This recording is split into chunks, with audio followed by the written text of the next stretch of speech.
Please আপনি আমাকে বাঁচান। কি আপনি একদম একদম শেষ করে ফেলবো। অবৈধ লোক আপনি পুলিশকে কল দিতে দিচ্ছেন না কেন? আমি আপনাকে বুঝিয়ে বলছি, আমরা অন্য কোথাও বসে মানে ও আবার ওর ফ্রেন্ডস নিয়ে চলে আসতে পারি। আপনাকে আমি বলছি আমি কফি খাবো ভাইয়া, কেমন? আর থাকলে একটা খাচ্ছি আর ভেবেছিলাম বাস থেকে নেমে পেট ভরে খেয়ে নেব, কিন্তু আমার কপাল।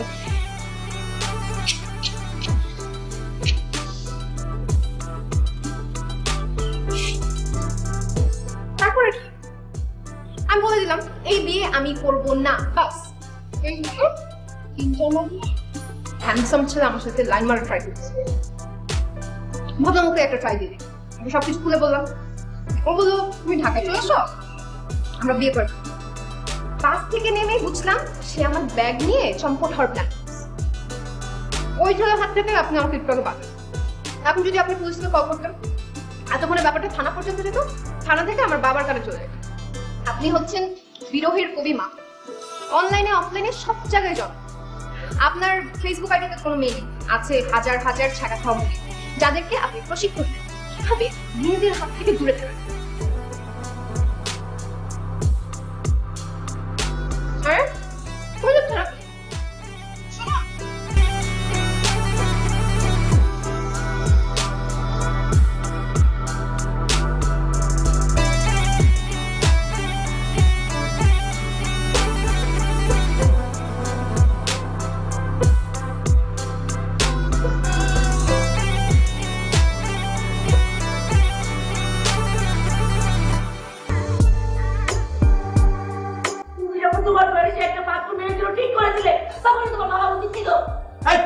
একদম ফালতু কথা বলবা না।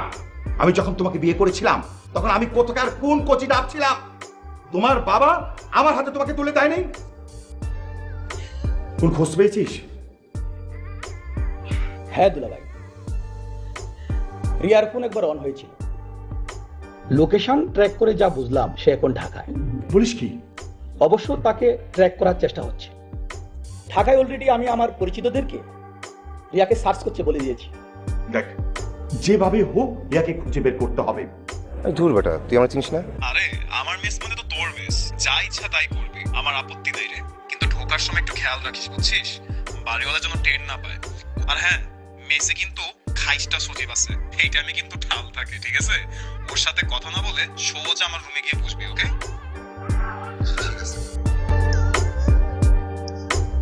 রাজা বাবা সব কে বসে আছে, খাইসটা তেমন চোখ মানুষ হয় নাকি?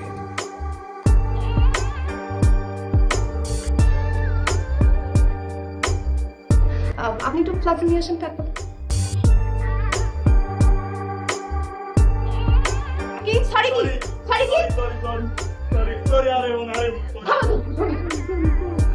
সরি ভাই, সরি। চলেন, আচ্ছা এক কাজ করি, আমি একটু বাসায় যাওয়া লাগবে, শার্টটা চেঞ্জ করে আসি। আপনি আমি এখানে অপেক্ষা করবো রাস্তায় দাঁড়ায়। আমি আপনাকে ভালো মতো চিনি, আপনি এখন বাসায় যাবেন আর ব্যাক করে আসবেন। আমি এখন এখানে একা থেকে যাবো। কখন থেকে তো তাই করছি না। কি ধরনের প্ল্যান আমাকে বলুন তো? আপনি দেখছেন না কোন একটা হোটেল একা একটা মেয়েকে রুম ভাড়া দিচ্ছেন?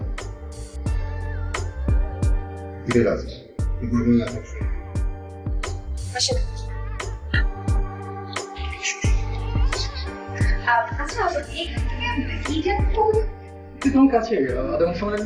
আপনাদের এখানে কিং সাইজের বেডরুম হবে না?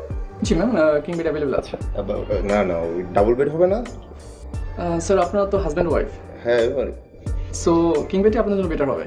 আচ্ছা সমস্যা নেই।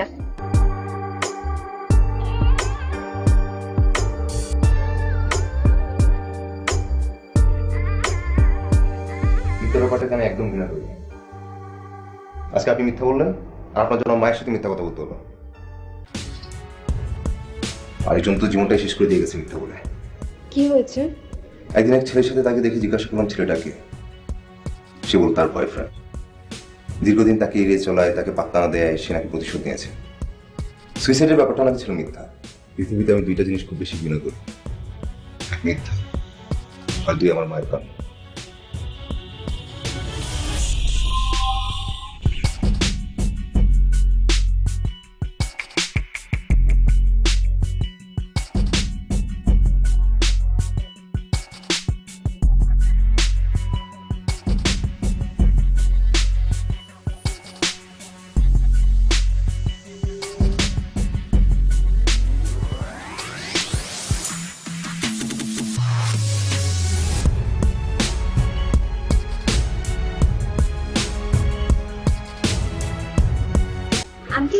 ব্যাগগুলো খুব ভারী হয়ে যাচ্ছে না?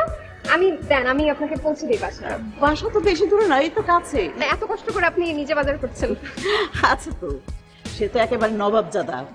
আর তার বাজারের ব্যাগ হাতে পাঠিয়ে দিলে সে খুব লজ্জা পায় এবং মনে করে সে তার মান সম্মান নষ্ট হয়ে যাবে। তো তো আসো।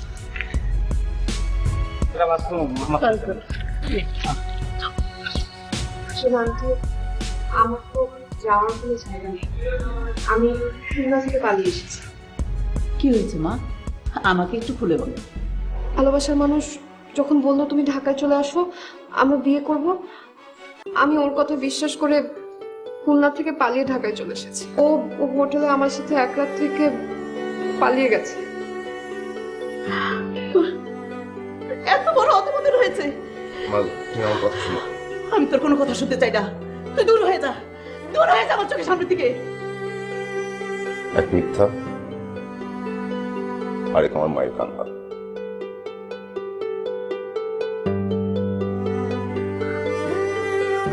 আমার অনেক বড় ভুল হয়ে গেছে। আসলে মাহমুদ কোনো কিছু করেনি, আমি সবকিছুই নিজে থেকে বানিয়ে বলেছিলাম।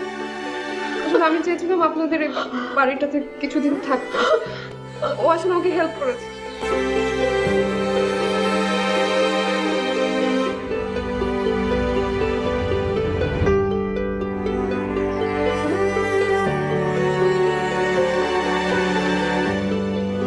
তুমি ঠিক আছো মা?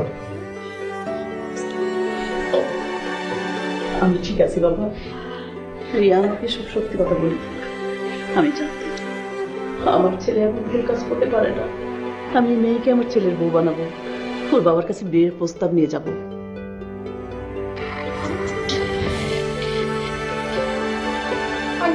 আমি যাবো না, ওরা আমাকে জোর করে নিয়ে যাবে। আসো বলছি, আমি যাবো না। আসো।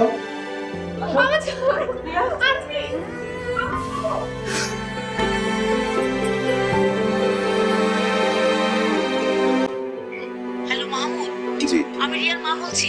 বাবা রিয়া এখন হসপিটালে। কি? অনেকগুলো স্লিপিং পিল খাওয়ার পর মুমূর্ষু অবস্থায় ওকে নিয়ে আমরা হসপিটালে আসি।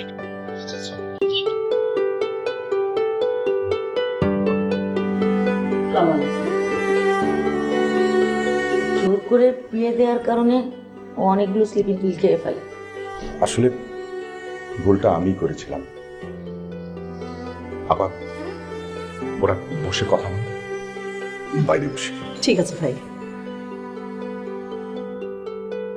আমি তোমাকে ভালোবাসি, তোমার মাকে ভালোবাসি। আজকে থেকে বিরহের কবিতা লেখা বাদ, শুধু ভালোবাসার কবিতা লিখবো।